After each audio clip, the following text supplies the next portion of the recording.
Bonjour tout le monde, bienvenue sur ma chaîne, j'espère que vous allez tous très bien. Comme je vous l'avais promis, on se retrouve pour une petite lecture de Fenêtre sur soi. Je rappelle brièvement le principe de la lecture de la fenêtre sur soi, c'est tout simplement imaginer que vous ouvrez une fenêtre sur votre intérieur, sur vos questionnements du moment, sur ce que votre conscience pourrait avoir à vous dire, sur le langage intérieur, sur tout ça. C'est une invitation à une introspection sur un thème, un sujet bien particulier. Pour comprendre ce thème, ce sujet, je vous suggère de consulter aussi bien votre signe solaire que votre signe ascendant ou votre signe lunaire, voire votre Vénus dans certains cas. Ça vous permet de croiser les informations et de faire de cette lecture quelque chose d'un petit peu plus personnalisé parce qu'elle est bien évidemment générale.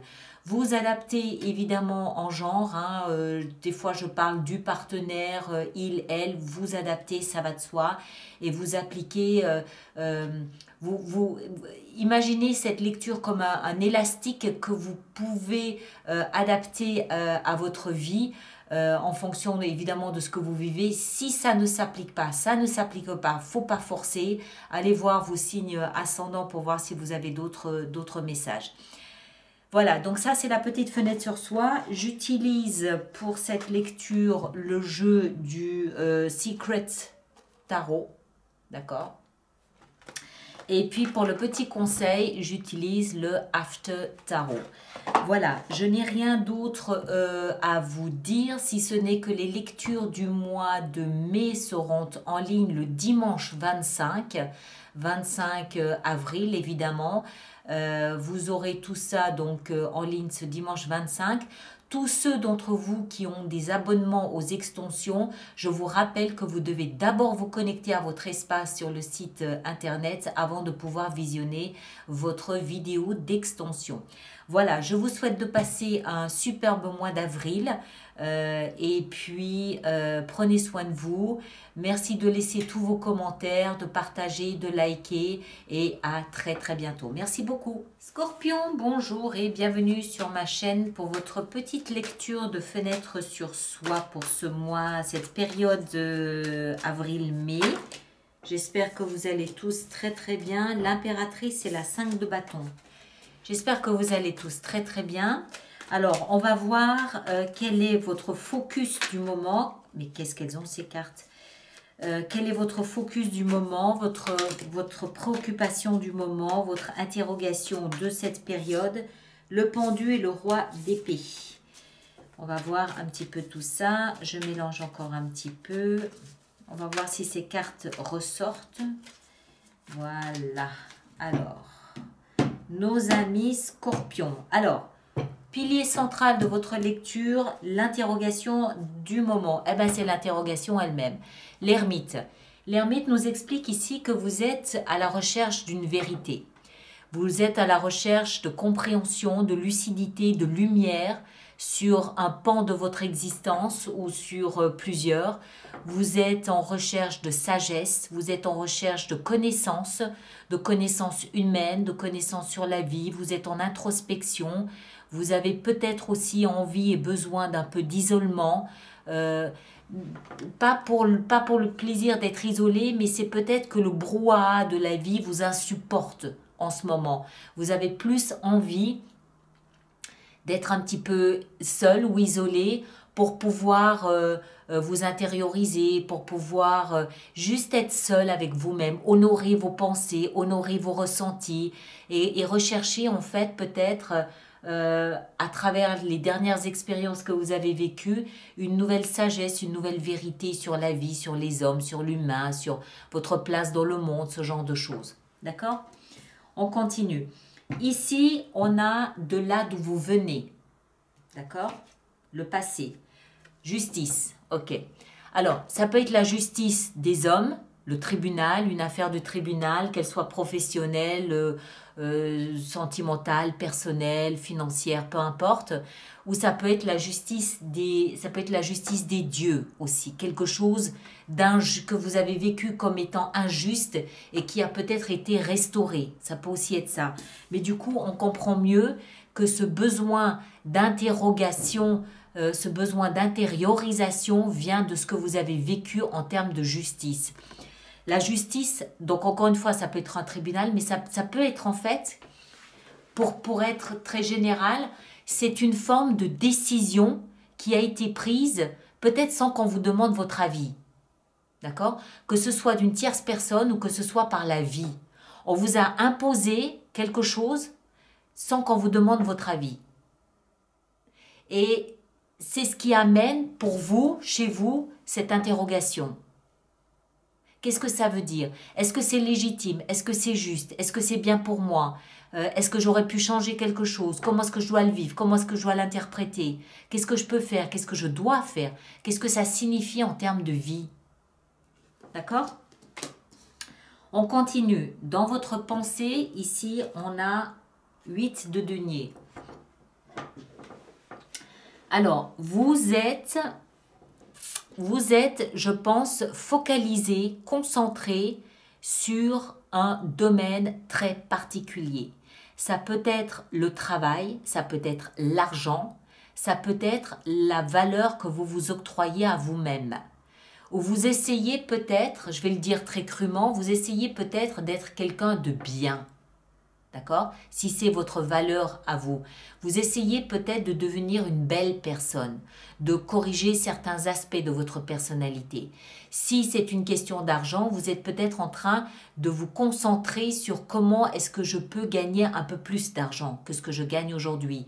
Ou comment est-ce que je peux améliorer mon travail, améliorer mon quotidien, améliorer la reconnaissance que je m'octroie dans ma vie de tous les jours. Il y a quelque chose, je pense que ça vous a touché, voire meurtri, et que vous essayez du coup peut-être d'appliquer la leçon entre guillemets de ce que vous avez vécu.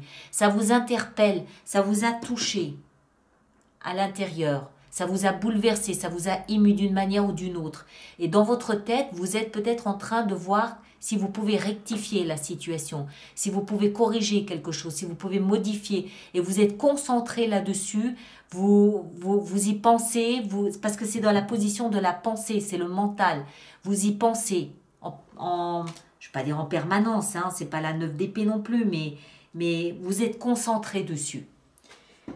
Ici dessous, c'est le socle sur lequel vous pouvez vous appuyer pour traverser cette période, et on a la reine d'épée. Alors, waouh, il y a beaucoup d'épées là du coup maintenant. Alors, la reine d'épée, bon, il y a deux définitions qu'on peut apporter ici. Ça peut être un personnage d'un signe d'air, signe d'air, balance, verseau et gémeaux. Ça peut être un personnage. Si c'est un personnage, c'est probablement quelqu'un de veuf, de divorcé ou de séparé. Quelqu'un qui vous soutient, puisqu'on est dans le socle, d'accord? Quelqu'un qui vous épaule, quelqu'un qui vous soutient, quelqu'un qui vous conseille, quelqu'un qui vous aide. Homme ou femme. Maintenant, si ça n'est pas un personnage autour de vous qui vous épaule, ça peut être vous. Et si c'est vous, ça veut dire que vous avez une vision acérée de la situation. D'accord? Vous êtes en mode 100% mental associé à une capacité à ressentir les choses de la vie. Vous êtes capable d'analyser parfaitement ce que vous ressentez et de lui donner une définition claire et limpide. Il y a beaucoup de pouvoir là. La reine d'épée, c'est quelqu'un qui a une vision très claire de la situation. Elle voit à travers ce que les gens veulent lui cacher. Elle arrive à lire à l'intérieur des gens, à l'intérieur de leur être. Elle lit ce qui est. Associé à l'ermite qui lui ressent la vie, ressent la sagesse, ressent les humains, c'est très fort, c'est très puissant. Moi, ce que je comprends ici, c'est que je pense que cette justice, ici encore une fois, vous a touché. Et je pense que vous êtes dans un état d'esprit volontairement isolé pour pouvoir analyser la situation dans les meilleures conditions possibles. Vous êtes concentré sur ce qui se passe à l'intérieur de vous, en vous. Vous essayez de mettre des étiquettes sur ce que vous ressentez. Vous essayez de mettre des étiquettes sur ce que vous comprenez, sur ce que vous avez analysé. Je vous rappelle que l'ermite, il est synonyme de sagesse, de profondeur, d'introspection, de compréhension de la vie au-delà de la vie. Et vous avez cette capacité intellectuelle à mettre des mots sur ce qui se passe. Vous êtes super concentré dans ce travail. Il ne faut pas venir vous embêter. Mais tout ça a été induit par cette justice ou injustice. Vous l'adaptez. Quand je dis justice, ça peut être une affaire au tribunal ou ça peut encore une fois être, je ne sais pas, une banqueroute ou un licenciement qui finit au tribunal, mais qui vous a profondément, c'est quelque chose qui vous a déstabilisé, à mon avis. Et on va voir où tout ça va vous mener. Bien, vers la reine de bâton. Très bien. Tout ça est positif. Ça va vous apporter une capacité à avoir plus confiance en vous. La reine, que vous soyez homme ou femme, la reine de bâton, c'est une énergie qui construit ou qui reconstruit, qui rebâtit, qui renouvelle sa confiance en elle.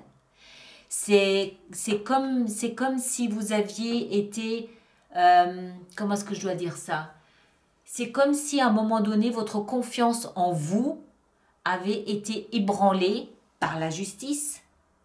D'accord? Où on vous a dit, là, ce que vous avez fait, c'est pas bien. Ou là, la vie ou l'univers, vous donnez le nom que vous voulez, vous a puni de quelque chose qui était injuste. Le vrai tribunal ou le tribunal des dieux, de la vie. Quelque chose qui induit cette réflexion. Mais tout ça amène au final que vous êtes en train de reconstruire, de rebâtir votre confiance en vous. Ce que j'aime, c'est que vous avez deux reines. Deux reines nous soulignent le principe féminin, c'est-à-dire la sensibilité. Ça ne se fait pas dans la rage, ça ne se fait pas dans la vengeance, ça ne se fait pas dans la colère ou la frustration. Ça se fait dans la sensibilité, dans la douceur, dans l'empathie. Ça se fait avec, j'ai presque envie de dire la soumission.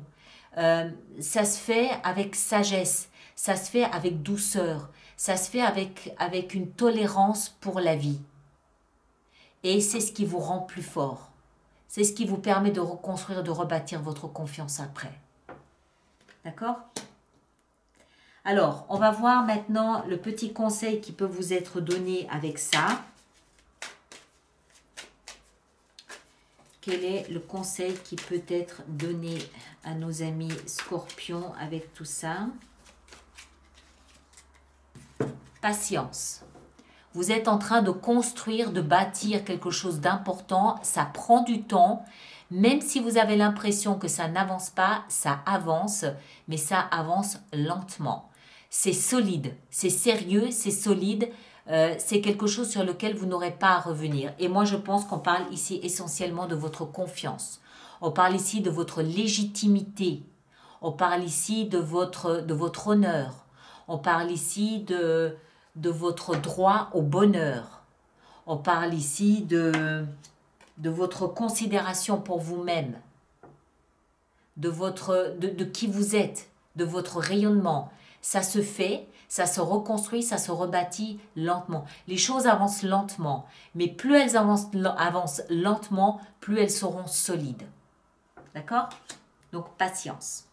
Voilà mes chers, merci de partager, de liker, de laisser vos commentaires et on se retrouve le 25 avril pour les lectures intuitives du mois de mai. D'accord? Merci à vous tous et à bientôt.